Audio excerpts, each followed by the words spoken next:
What's your favorite picture? Like, you love the picture so much, it's actually printed on film, maybe even framed or in a photo album. Maybe it's a picture from years ago taken with an actual, wait for it, a camera, not a phone. One of my favorite pictures is a simple impromptu snapshot of me and my grandfather sitting on the couch together. Judging by my mullet, yes, I just said that, I'm thinking it was 1992, maybe 1993. Pictures used to be an event. It took effort to make sure the camera had film and the batteries weren't dead, your finger wasn't over the lens, and of course, the eye-staring contest with the camera. Don't blink. But what I liked about taking pictures with a real camera is it meant it was something special. Something you really wanted to remember. Something you wanted to just hold in your hand to remember it by. Even waiting for the 1 hour print felt like an eternity. And then, warm off the printer, there it is, the photo, the memory in your hand. The memories of that moment relived in your mind as you smile, maybe cry, you reminisce. The whole process was special. Now, that's not to say the 10,000 pictures you've taken with your phone aren't as sentimental or carry such stories, but truth told, how often do you go back through the random quick shots of years past? The cute puppy you saw at a park, or maybe the cool latte art, or if you're like me, the parking deck level and number where you parked your car at the airport. Don't get me wrong, I'm grateful to have the convenience in my back pocket at all times, but if there's one thing a quote-unquote camera taught us, it was to be aware, to be in the moment, to be present, mindful.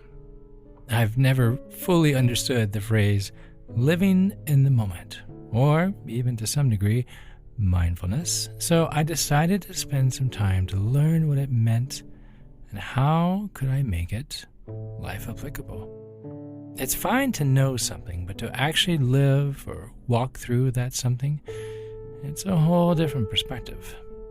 So this episode is about understanding the moments in life. The ones we want to take a picture of, the ones we'll never forget, the moments we print and we frame and we hang on a wall or set on our desk, not in fear of forgetting what your kids look like, but because it's just what you need when you're cross-eyed from spreadsheets or writing that last email of the day.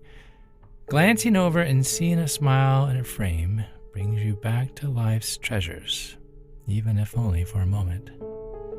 I'm Chad Lawson, and let's calm it down in 3, 2, 1.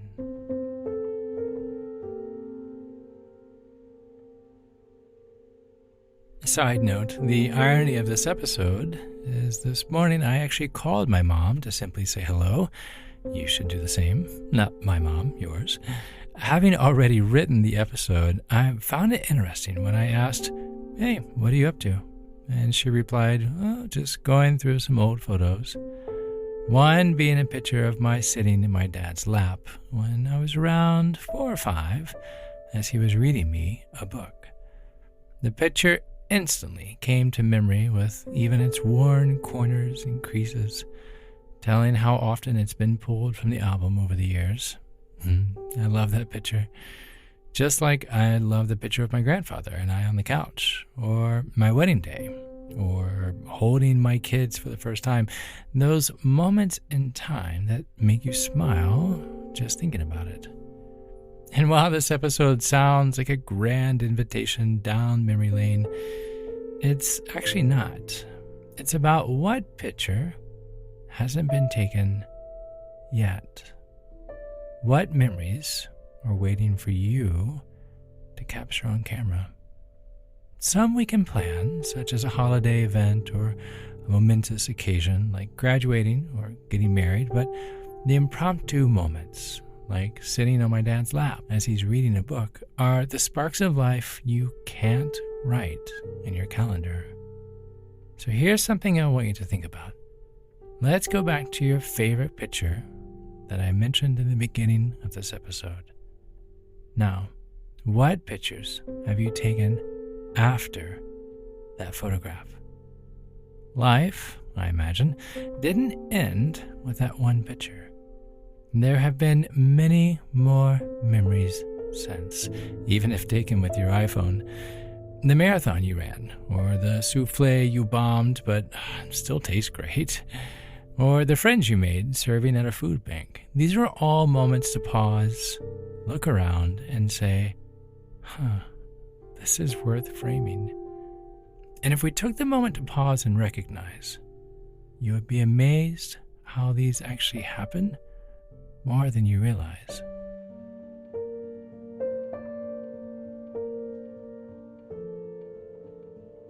I'm not going to lie, it's easy to get into the habit of remembering yesteryear and how life just seemed easier or better back then.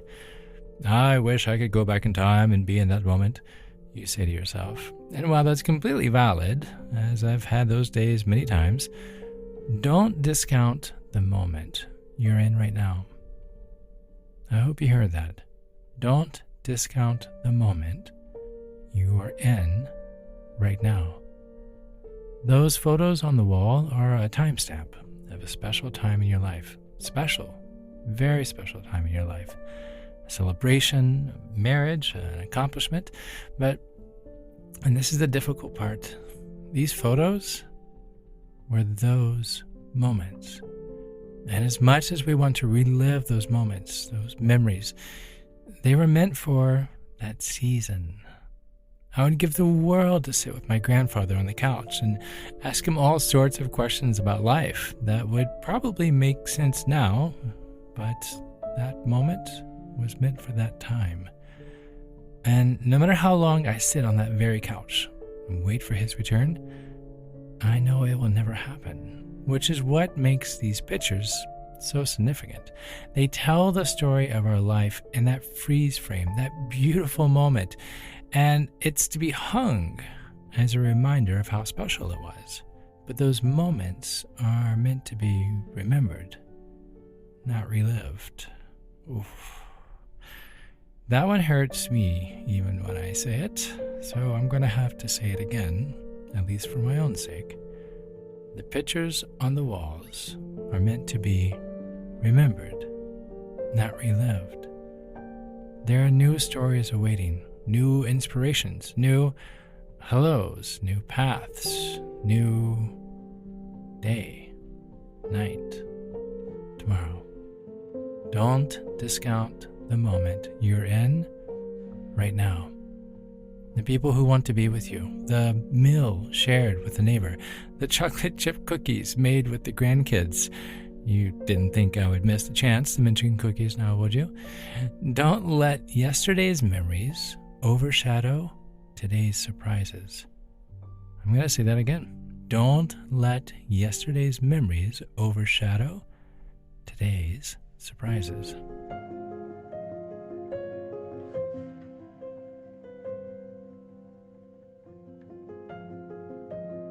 Yes, the days are long and the struggles are real.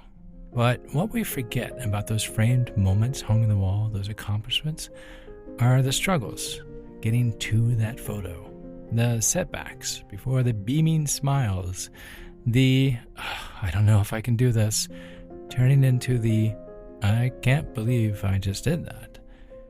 Yesterday looks great on film, but today looks even better in person. Did you hear that? Yesterday looks great on film, but today looks even better in person. Cherish the memories, but keep making them, because who knows what photographs may wind up on your desk in the months to come. Tonight, before going to bed, go through your day and think what parts were worth framing It could be as simple as making the perfect cup of tea, or as rich as a random day trip to the beach just to feel the sand in your toes. Some pictures, you have your eyes closed or doing an ugly laugh. Some days, the light is just right, your hair just so, and you look like a magazine. But no matter the day, you're in the picture. You're in the moment. And each day, honestly, that's all you can ask of yourself. To be in the picture. Be there. Your life's moments are waiting to be made, framed, and hung for you to see that what's in front of you today can be the best photograph you've taken yet. Yesterday looks great on film, but today looks even better in person. For more episodes, concert dates, or to send me some delicious chocolate chip cookies, visit CometDownPodcast.com.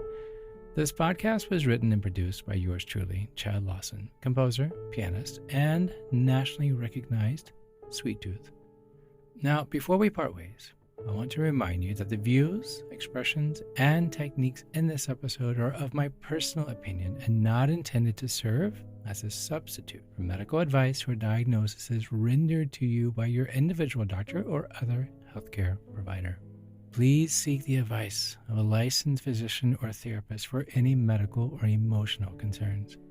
I'm not a licensed therapist or physician, but I am an empath by nature, and I hope this and future podcast episodes can aid your emotional needs. To find a list of licensed professionals in your area, visit CometDownPodcast.com. And if you enjoy this podcast and want to support the time, the person involved, and content you hear each week, please consider pitching in $2 or $3 a month. Your contribution will help keep this podcast ad-free. Visit CometDownPodcast.com, look for the white coffee cup with the heart in the center, or scan the QR code at the bottom of the page. Again, CometDownPodcast.com. Remember, be kind to your mind. And join me next week as we comment down.